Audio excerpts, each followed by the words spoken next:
Hello and Jai Hind student, welcome back to your own channel. और आज accountancy का जो हम चैप्टर कर रहे थे कैश फ्लो स्टेटमेंट का पार्ट 2 कर रहे हैं। फर्स्ट पार्ट आपने देख लिया है और आपने ही कहा कि सर आगे कराइए। हाँ, मैंने आपसे पूछा था कि first part cash flow statement का जिसमें हमने cash flows from operating activities किया था वो आपको समझ में आ गया है, तो ही हम आगे बढ़ेंगे, पार्ट 2 करेंगे जिसमें हम जानेंगे अब cash flow from investing activity. तो cash flow from investing, invest करना मतलब निवेश करना, मतलब पैसा किसी ऐसी जगह लगाना जहां से हमें रिटर्न की उम्मीद है। अब हम नई बिल्डिंग खरीद लें, नया प्लांट खरीद लें, नया कोई एसेट खरीद लें, है इन्वेस्टमेंट, ठीक है ना। गवर्नमेंट बॉन्ड खरीद ले, किसी कंपनी का शेयर खरीद ले, है इन्वेस्टमेंट।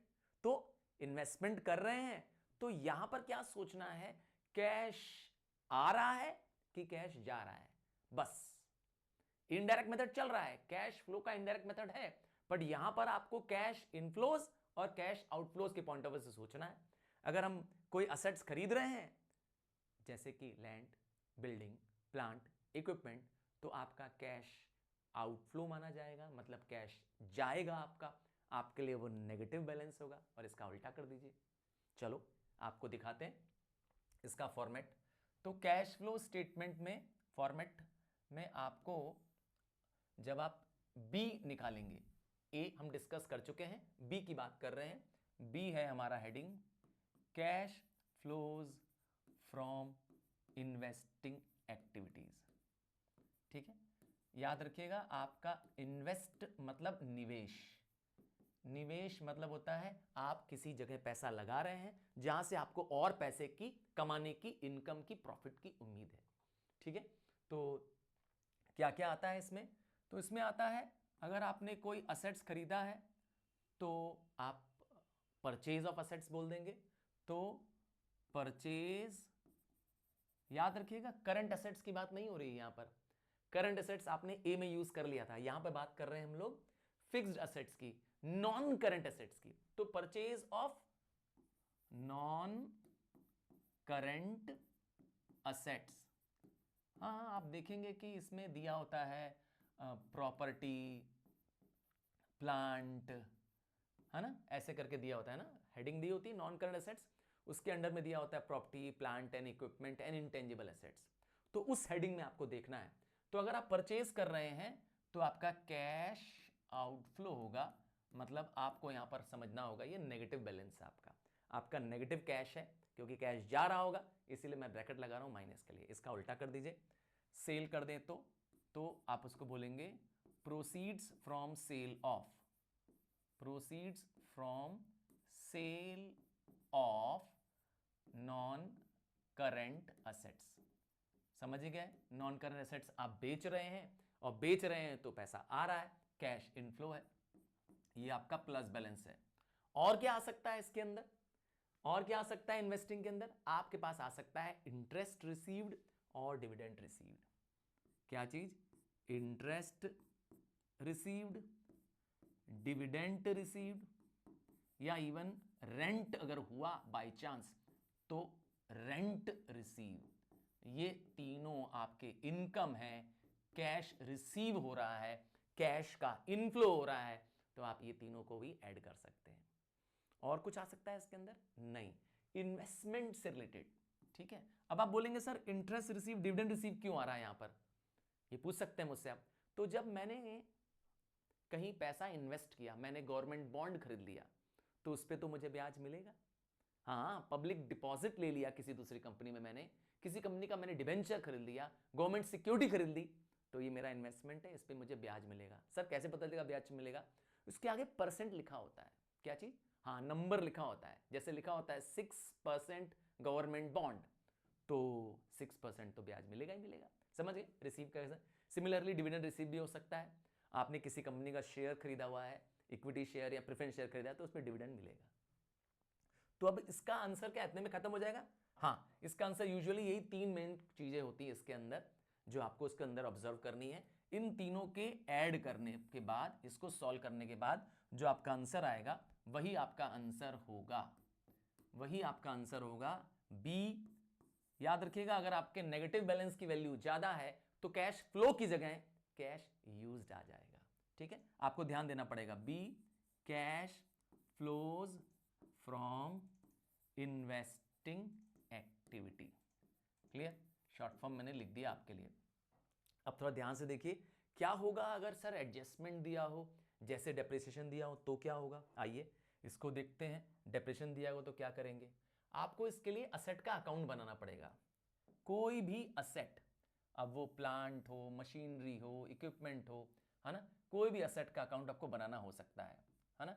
मैं अज्यूम करके मशीनरी का अकाउंट आपको समझा रहा हूं। याद रखिएगा, मशीनरी एग्जाम्पल है, आपका कोई भी प्रॉपर्टी, कोई भी टेंजिबल असेट्स यहां पे आ सकता है। मतलब आपको असेट्स पे डेप्रिसिएशन लगाना है। ठीक है, आपको डेप्रिसिएशन कहां दिया होगा, एडजस्टमेंट में दिया होगा, एडिशनल इंफॉर्मेशन में दिया होगा, तो आपको उसको बनाना पड़ेगा, वरना आपको उसको बनाने की जरूरत नहीं है। मैं आपको एक एग्जांपल से दिखा दूं।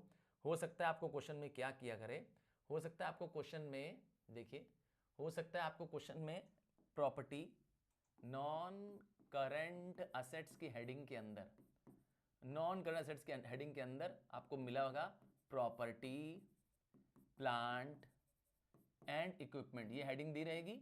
ठीक है, इसके नीचे आपको दिया मिलेगा, क्या दिया मिलेगा, मशीनरी।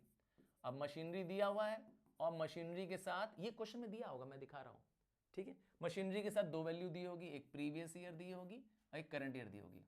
हाँ, आपकी बुक में हो सकता है करंट ईयर पहले हो, प्रीवियस ईयर बाद में हो। सर पहचानेंगे कैसे कि करंट ईयर है कौन है, प्रीवियस ईयर कौन है? अरे भाई, जो छोटा साल है वो प्रीवियस ईयर है और जो बड़ा वाला साल है वो करंट ईयर है। 2023 और 2024 दिया हुआ है, 2 साल दिए हुए हैं, तो 23 आपका प्रीवियस ईयर हो जाएगा, 24 करंट ईयर हो जाएगा। ठीक है, मतलब ये हो सकता है कि आपका करंट ईयर पहले दिया हो, प्रीवियस ईयर बाद में दिया हो। ठीक, तो आपको मैं अज्यूम करके लिख रहा हूं कि आपके पास मशीनरी दी हुई है प्रीवियस ईयर में 1 लाख की और करंट ईयर में दी हुई है, अज्यूम करते हैं 2 लाख की, और कोई इंफॉर्मेशन नहीं है, तो इसमें तो इस मशीनरी अकाउंट की जरूरत ही नहीं है।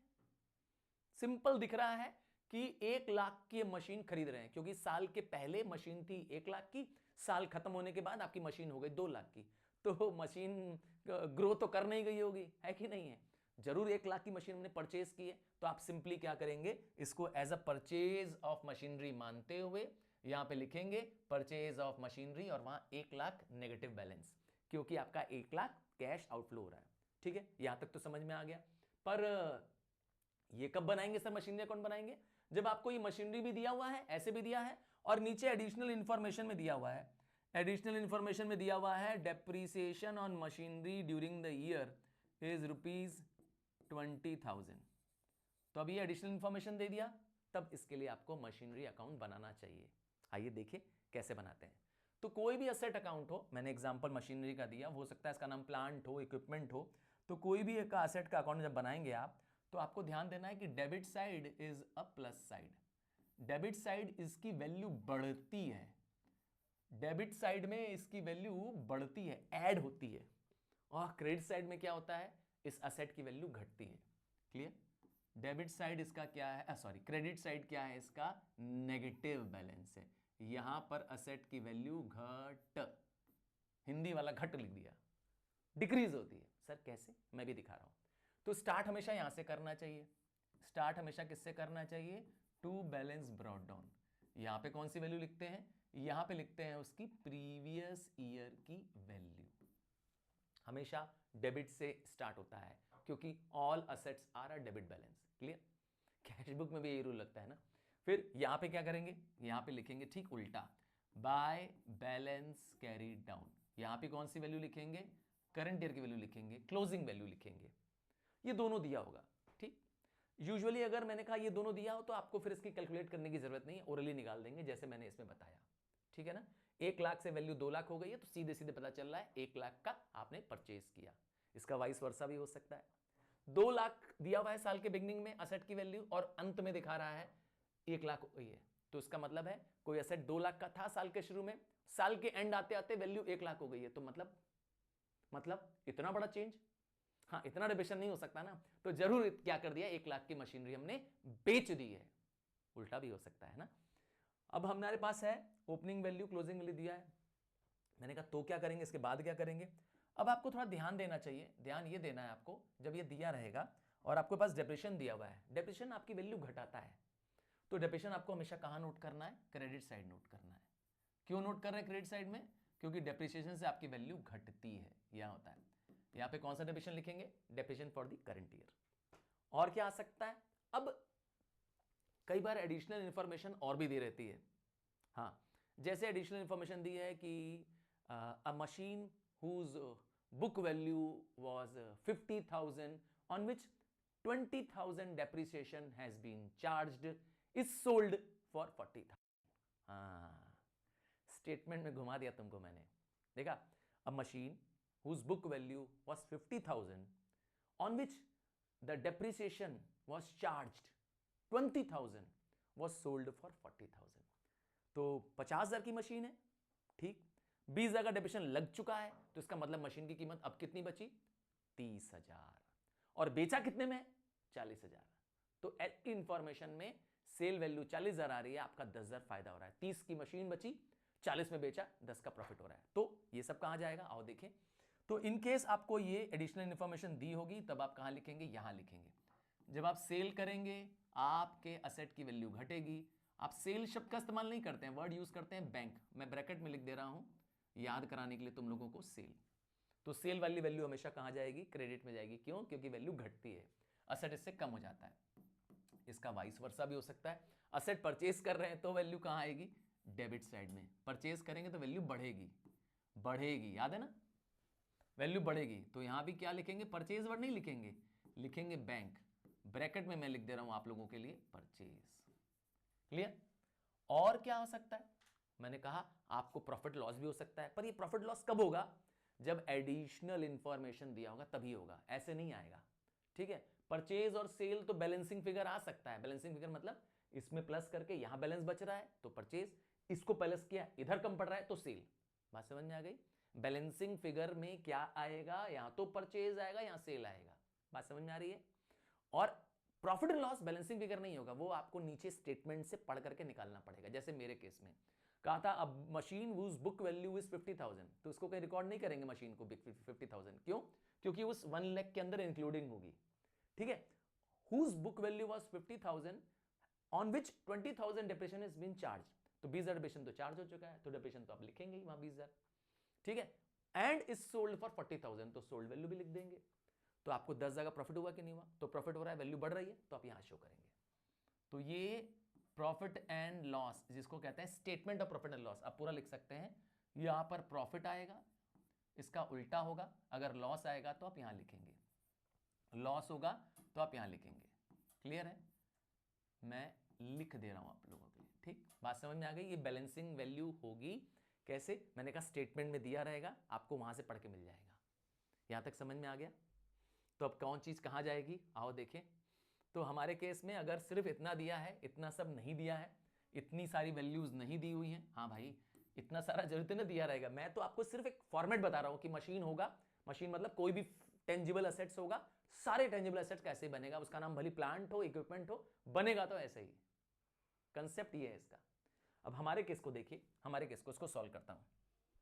हमारे केस में जो हमारा मशीन अकाउंट बन रहा है वो देखिए। हमारे केस में जो मशीन है, ठीक है, उसका अकाउंट शुरू होगा 1 लाख से। तो हम स्टार्ट करेंगे to balance brought down 1 lakh, यहां तक तो क्लियर है। डेबिट साइड से स्टार्ट करेंगे, फिर by balance carried down, closing balance लिख देंगे 2 लाख, ये भी क्लियर है। ठीक, ओपनिंग क्लोजिंग दोनों लिख दिया। अब आपके पास डेप्रिसिएशन दिया हुआ है 20,000 का। डेप्रिसिएशन कहां जाता है? डेप्रिसिएशन जाता है क्रेडिट में, बाय डेप्रीसिएशन 20,000। साफ साफ क्या पता चल रहा है कि आपका क्रेडिट बैलेंस ज्यादा है और कोई फर्दर इंफॉर्मेशन नहीं है सिवाय इस डेप्रिसिएशन के, डेप्रिसिएशन ऑन मशीन के अलावा और कोई इंफॉर्मेशन नहीं है। तो आप समझ गए कि यहां पर बैलेंस बच रहा है। मैंने कहा था जो बैलेंसिंग फिगर बचेगा वो परचेज या सेल बचेगा, क्योंकि डेबिट साइड बच रहा है तो आपका बचेगा परचेज। आप लिखेंगे वर्ड टू बैंक, ब्रैकेट में मैंने कहा था परचेज लिख दीजिएगा। साफ साफ दिख रहा है कि आपके क्रेडिट का टोटल है 2,20,000, जबकि डेबिट साइड में सिर्फ 1 लाख है। तो 1,20,000 का आपने परचेज किया होगा, यही परचेज हम खोज रहे हैं। ठीक है, ये परचेज कहां जाएगा, यही परचेज आपके बी में माइनस हो जाएगा। हाँ, बी समझ गए, इन्वेस्टिंग में। और जबकि ये जो डेप्रिसिएशन है ये कहां जाएगा, ये जाएगा ए में, प्लस हो जाएगा नॉन ऑपरेटिंग एक्सपेंस के रूप में। याद आया, इसीलिए इसको वर्किंग करना जरूरी है। यहां तक क्लियर हो गया कैसे बनाते हैं?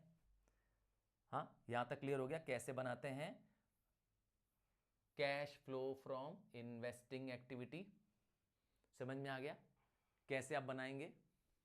चलिए, मैं वेट करूंगा। अगर आपको लगता है कि कंसेप्ट्स क्लियर हो रहे हैं, समझ में आ रहे हैं, तो प्लीज़ इसको कॉपी कर लीजिए। वैसे मैं जो बोर्ड में है दिया वो कोशिश करूंगा कि आपके लिए मैंने एक टेलीग्राम चैनल बना रखा है, हाँ, मेगा स्टार के नाम से। आप चाहें तो उसको ज्वाइन कर लीजिएगा, वहाँ इसको शेयर कर दूंगा। ठीक है, टेलीग्राम चैनल पे आपके पास ये नोट्स अवेलेबल रहेंगे। और कोशिश करूंगा कि और लेसन बनाऊं, बस सिर्फ चाहिए मुझे आपका सपोर्ट। आप कहेंगे तो ही और लेसन वीडियो बनाऊंगा। सो मिलता हूं नेक्स्ट वीडियो में, आपके कहने पर, जब आप कहते हैं तो। चलो bye, take care, God bless you.